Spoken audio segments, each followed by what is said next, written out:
Welcome back to BLOCKTV. Blockchain technology solution firm Consensys has seen some remarkable developments to kick off 2020. With new partnerships and a wealth of development underway, we thought it would be the perfect time to check in with the team to see what's going on. I'm joined now by Ejaaz Ahamadeen, Global Token Design at Consensys. Ejaaz, thanks so much for being with us. It's a pleasure to be here. Looking forward to talking. All right, so kicking things off, one of the latest sort of development partnerships that you guys have mentioned, a big new front potentially in the way that scalability is handled on the Ethereum network and beyond, is a partnership you guys have made with SKALE, a layer 2 solution that you guys are claiming can resolve scalability issues across the ETH network. Can you tell us a little bit about this partnership, what brought it along, and what potential solutions it really does offer? Absolutely. I guess to give a bit of a background, over the last couple of years, particularly after the end of 2017 and 2018, where there was a big token boom, a lot of projects and networks and teams have been focused on building out infrastructure that actually helps support and solve, or rather helps solve a lot of issues that are currently seen in the blockchain space, one of them being scalability. And aside from explaining what Activate is, we believe that the SKALE partnership in particular was very important because SKALE is striving to solve that scalability problem on Ethereum as it stands from a second layer perspective.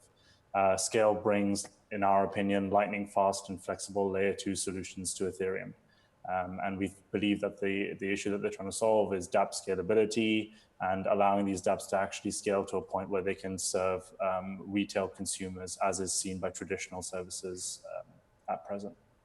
All right, so I mean, in terms of sort of giving us a couple of numbers perhaps, what sort of scalability jumps are we seeing? Is there any sort of tangible metrics you can tell us as to what we're going to see with this new partnership and new layer 2 solution in place on the ETH network? Yeah, sure. So a lot of these metrics are still to be determined, their estimates, if you like. SKALE is deploying their testnet within a quarter, actually, of this year. And the expected kind of transaction throughput is in the thousands. So we're really looking forward to seeing what SKALE has to offer. Okay, certainly a big jump heading close towards, perhaps nipping on the heels of those sort of MasterCard, Visa level transaction speeds that we've sort of spoken about so long in this industry. But I want to pull this conversation back from this specific partnership, which while obviously potentially a significant step, sort of bearing in mind the way that the token economy is developing. Now, you guys there at Consensys, obviously right in the heart of it. And you mentioned in your first answer there the sort of changes and developments that have taken place since 2017-18, when there was a big ICO boom, big token boom that took place in large part on the ETH network. What do you think has changed from that era to now as we stand here in the first quarter of 2020?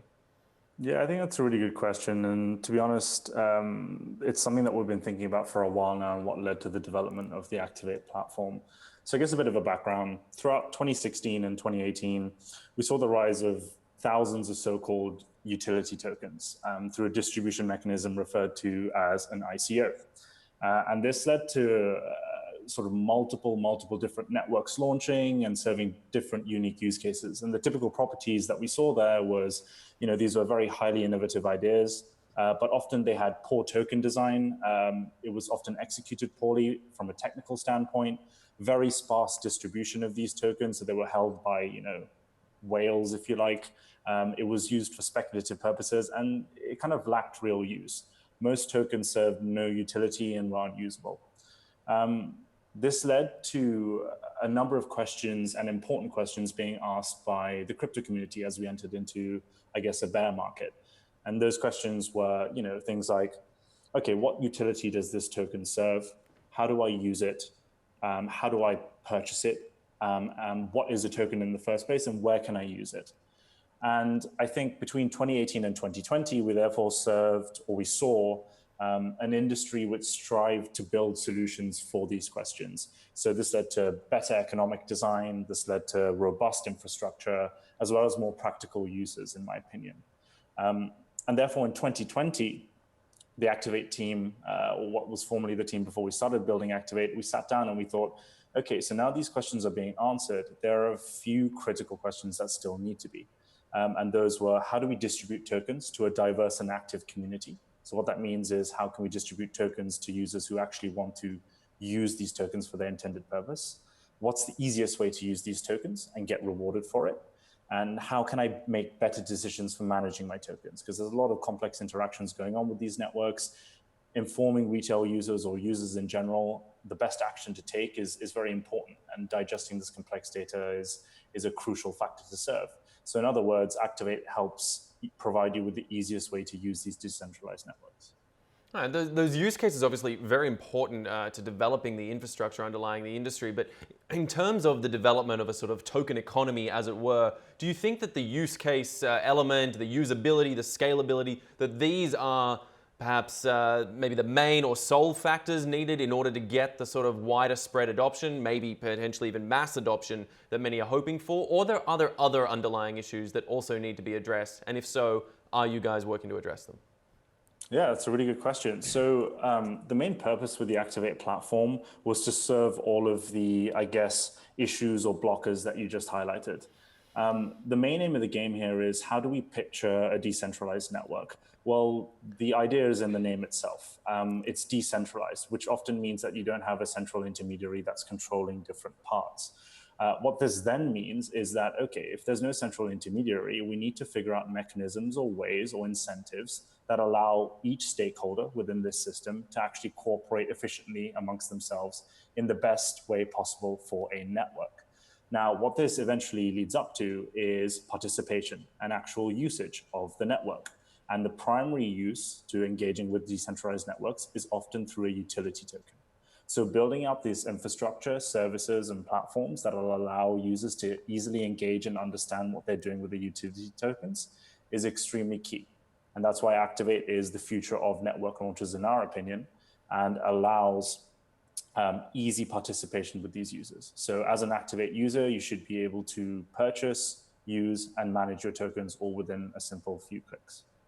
Okay, I mean, I want to take this conversation to talk about some of the reputational elements in association with that, because there has been a very recent sort of application of the way in which, whether you call it, I guess let's say the Ethereum network's decentralized nature in the way that individuals using that network has been challenged. I'm speaking about specifically the recent case of BZX, the sort of exploit that occurred on that, which has done a lot of potentially reputational damage to the DeFi sort of experiment as a whole, which is still in its infancy. Given the sort of impact that might have on DeFi networks and programs in the future, and also on the sort of potential holes that exist out there in smart contracts on the ETH network, do you think this is a really big hit or just a stumbling block on a road to bigger and better things? So obviously these opinions are my own. But I will say, having spent a lot of time, I spent a lot of my time researching into these different things and understanding how these different economies work. A few things to understand. Firstly, DeFi is, if you would like to term, an industry on Activate, on Ethereum in itself, right? And it's been bustling for the last couple of years, if you like, and it's come to particular fruition at the end of last year. Now, this is where we're seeing most active use on Ethereum right now. So when we talk about things like the BZX case, the community was always aware and always has been aware that smart contract risk is a thing. And I don't think we should be ignorant towards something like that. I could even strive to the case that it was inevitable that some form or some degree of smart contract risk will become apparent over the next year or so. In the case of BZX, or in the case of just wider sort of flaws that may be picked up within the DeFi space, these are properties of an anti-fragile system, which is Ethereum. And what that means is that in order for us to get better at coding smart contracts that actually effectively deliver what they're intended to do, it's important to understand more the mechanisms of how these contracts work and the flaws that they could potentially unveil earlier on, so that we can fix and improve this system. The system becomes stronger the more we improve and identify flaws. So as far as you're concerned, when it comes to things like the DeFi network as it stands right now, it's still in a testing, maybe we could even call it beta phase, not ready for public consumption? So it depends on what you define as public consumption, but in our opinion, we are still in the very early stages of DeFi usage. Yes, and before we can engage in wider retail adoption, a number of things need to be made in terms of easier interactions for retail users, as well as solving smart contract risks as and where we find and identify them. Interestingly, just thinking about this in terms of, recently DeFi hit the milestone of $1 billion locked up on the DeFi network, a very significant milestone to kick off 2020. There was a lot of excitement surrounding that. When you talk about it still potentially being in a sort of beta, as it were, still a testing phase for users, that $1 billion to you, does that represent buyer beware, use at your own risk money still within the industry, and in terms of the sort of future potential growth and scale of that growth? Yeah, that's an interesting question. I've sort of thought about this metric for a while now, and I mean, here's my basic thoughts on it. $1 billion is a USD denomination of the ETH that's locked up in DeFi right now, and that's a hugely impressive metric. But we should also be very aware that this is dependent on many things, such as the price of Ethereum and how these different markets work, and they often are in either rational or very irrational manners because we're at such early stages of this ecosystem growing out. So I think it's important to consider other metrics such as the actual amount of ETH that may be locked up, and also for its required purpose. What kind of protocols are these locked up in the first place? Is this for a lending type thing? Is this used as collateral? What's the incentive there for a user? And I think what this all doubles down into is, effective sort of transmission of data towards users and your audience, which is something that we try to do or focus on very particularly in Consensys. Like if you look at the things that we're doing with CODEFI data, helping analyze and break down risk for users, or if we're looking at Activate in the way that we offer management portals, it's just an important thing to highlight and show a user. All right, and then in that regard, in terms of developing user capability and awareness, I suppose there's a lot of focus there was throughout the second half of 2019 and even kicking off 2020 on the idea of institutional investment in the crypto space as a whole. They're at CODEFI at the forefront of that potential development space. Are you seeing a lot in the way of institutional adoption, or is it still more small scale as far as your sort of day-to-day workings? Yeah, so I guess to give a bit of a background, CODEFI Consensys, or Consensys CODEFI, is basically aiming to build out a software OS for serving finance and commerce customers. Now, the reason why we targeted these two industries is because these institutional players or normal players, small to medium enterprise players within these ecosystems are very keen to adopt blockchain as it stands. And so what that means is throughout our different facets of CODEFI, which is CODEFI data, assets, network, and payments, we're seeing a lot of adoption and demand here. All right, certainly potential for growth there, but I'd be remiss if I didn't take this conversation to also ask you about some of the latest news and headlines coming from Consensys itself in a wider sense. Now, kicking off earlier this month, in fact, there was a widely discussed reduction of around 14% of the staff as part of a larger restructuring of Consensys as a whole. Ejaaz, any sort of developments on that since we got that initial press release?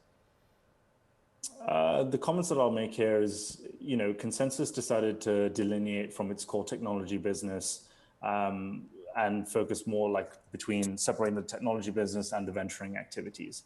And the restructuring is in particular quite a critical step in this case towards enabling Consensys to continue to drive innovation and better serve its customers and the broader ecosystem. But more importantly, to also keep pace with accelerating the market and growth. All right. And so in my opinion, it's good for Activate and it's good for CODEFI. Okay, certainly. And as well, other news that's been making headline on the Consensys front, obviously rumors coming out on the basis of a Reuters report of the JP Morgan blockchain unit Quorum spinning off to head towards Consensys. Any information you can give us on that front? Unfortunately, I have nothing more to share about that at this time. Okay, one we'll have to follow up on in the future if any news arises. Ejaaz, just lastly, before we let you go, I just want to ask, you've had this recent partnership with SKALE. Any new developments coming down the pipeline, anything you're particularly looking out for in 2020? Yeah, sure. So as you can imagine, something like a platform with Activate is attracting a lot of attention, particularly from the retail side and a lot of ecosystem partners, which we've been speaking to. But in the coming months, we will be looking forward to speaking more about how we intend to support the ETH2 effort and our transition towards that network. All right, potentially exciting times ahead for you guys at Consensys and the ETH network as a whole. Ejaaz Ahamadeen, I want to thank you so much for taking the time to speak to us. Really appreciate getting that inside word. And for our viewers, keep watching at blocktv.com for all the latest in news and information. I'm westropp-evans. Thanks for watching.